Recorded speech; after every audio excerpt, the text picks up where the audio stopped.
معزز خواتین و حضرات، السلام علیکم ورحمۃ اللہ وبرکاتہ۔ آج ہم گوشہ کمال کی نشست نمبر 372 یعنی 372 میں آپ کی خدمت میں ایک بار پھر حاضر ہیں۔ ہمارا آج کا موضوع ہے چیونٹی کی دعا۔ اللہ تعالیٰ نے ایک مرتبہ دنیا میں اپنی قدرت کا یہ معجزہ بھی دکھایا کہ ایک انسان کو بہت بڑی سلطنت پر اقتدار نہیں بخشا، بلکہ حوش و طیور اور دیگر حیوانات و جنات کو بھی اس کا مطیع و تابع کر دیا تھا، اور ہوائیں اس کے حکم پر چلتی اور رکتی تھیں۔ اس نے عظیم الشان عمارتیں بنوائیں جن میں مٹی، گارے اور چونے کی جگہ پگھلا ہوا تانبا استعمال کیا گیا۔ اپنے وقت کے عظیم الشان شہنشاہ چیونٹیوں جیسی بظاہر حقیر سی مخلوق کی زبان بھی سن اور سمجھ لیتا تھا، اور انہیں کمتر جاننے کے بجائے وہ اللہ کی دیگر مخلوقات کی طرح ان کی حفاظت و تکریم کرتا تھا۔ ملک میں قحط و خشک سالی نے ڈیرے ڈال رکھے تھے۔ بادشاہ کو اپنی رعایا کے حال پر سخت صدمہ تھا۔ وہ اللہ کے کچھ نیک بندوں کو لے کر نکلا تاکہ کھلے میدان میں جا کر بارش کے لیے رب کائنات کے حضور گڑ گڑا کر دعا مانگے۔ اللہ اپنے نیکوکار و پرہیزگار بندوں کی دعاؤں کو ضرور شرف قبولیت بخشتا ہے۔ بادشاہ کی معیت میں یہ جماعت ابھی کچھ دور ہی پہنچی تھی کہ انہوں نے ایک عجیب منظر دیکھا۔ ایک چیونٹی اگلے پیر اٹھائے کھڑی تھی۔ وہ کافی دیر تک آسمان کی جانب نگاہ کیے اور پیر اٹھائے یوں ہی کھڑی رہی۔ بادشاہ نے اپنے مصاحبوں کو بتایا کہ یہ چیونٹی دربار خداوندی میں دعا گو ہے کہ اے اللہ، ہم بھی تیری مخلوق اور تیرے فضل و کرم کے محتاج ہیں، ہمیں بارش سے محروم رکھ کر ہلاک نہ فرما۔ بادشاہ نے یہ کہہ کر اپنے ساتھیوں کو واپس چلنے کا حکم دیا کہ ایک چھوٹے سے کیڑے کی دعا سے ہمارا بھی کام پورا ہو گیا، بارش یقیناً ہوگی۔ اب ایک اور دفعہ ایسا ہوا کہ بادشاہ اپنے لشکر کے ساتھ کہیں جا رہا تھا۔ وہ سب ایک وادی میں پہنچے تو چیونٹیوں کا ایک زبردست لشکر نظر آیا۔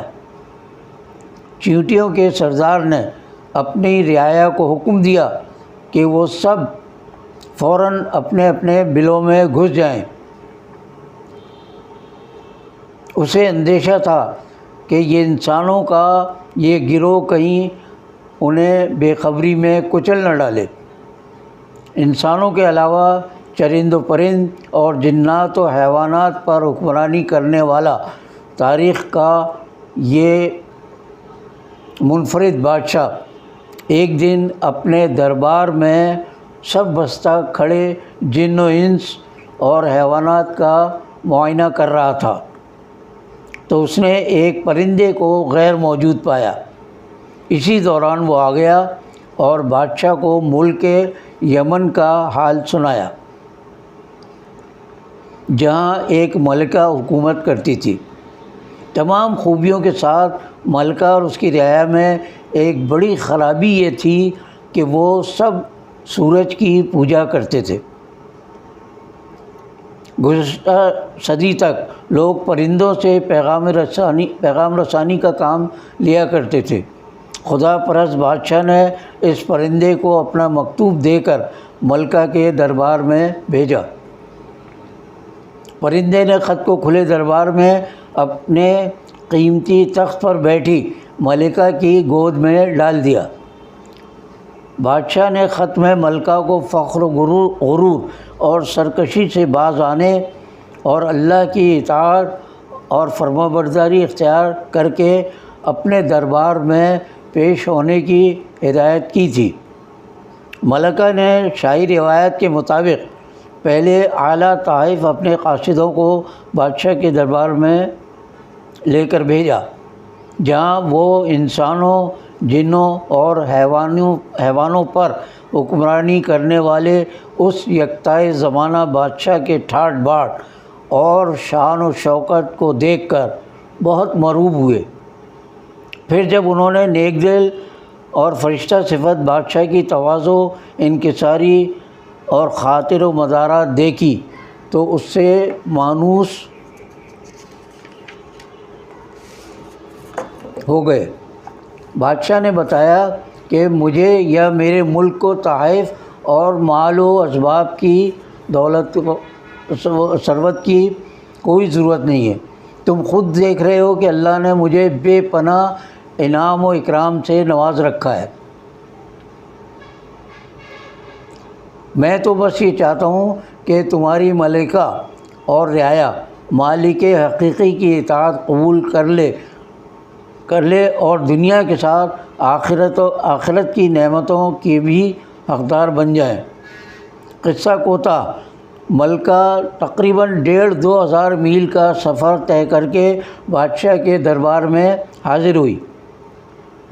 وہاں جس تخت پر اسے بیٹھنے کو کہا گیا وہ خود اسی کا تخت تھا۔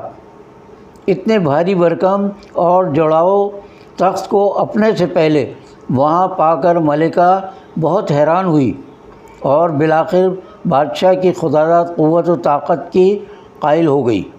بادشاہ کی فرمائش پر اس نے خالق حقیقی کی اطاعت عمر بھر کے لیے قبول کر لی۔ یہ ملکہ سبا تھی اور ان تک پیغام لے جانے والا پرندہ ہدہد تھا۔ نہایت قوت و حکمت اور تدبر کا مالک اپنے وقت کا یہ زبردست حکمران حضرت داؤد علیہ السلام تھے۔ حضرت داؤد علیہ السلام نہیں بلکہ ان کے بیٹے حضرت سلیمان علیہ السلام تھے، جو تاریخ عالم میں بالخصوص قرآن کریم میں اپنے ذکر کی وجہ سے قیامت تک ہمیشہ قائم و دائم رہے گا۔ آپ حضرت ابراہیم علیہ السلام کی اولاد میں شمار ہوتے تھے۔ ان کی خواہش تھی کہ مسجد اقصیٰ کے ارد گرد ایک بڑا شہر آباد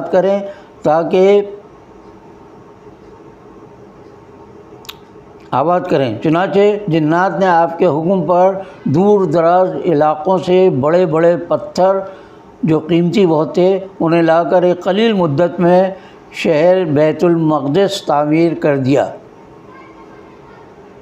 یہ عام طور سے شہر بیت المقدس کہلاتا ہے، صحیح نام ہے اس کا شہر بیت المقدس۔ قرآن کریم میں حضرت سلیمان علیہ السلام کا ذکر مبارک 16 مقامات پر ملتا ہے، کہیں مختصر اور کہیں مفصل۔ بیت المقدس کی تعمیر کے دوران آپ کا یعنی حضرت سلیمان علیہ السلام کا وقت آخر آ گیا، لیکن اللہ نے اپنے فضل و کرم سے یہ اہتمام فرمایا کہ آپ ایک عصا کو لے کر کافی عرصے تک تعمیر کی نگرانی پر کھڑے رہے اور جنات آپ کے رعب سے اپنے کام میں مصروف رہے۔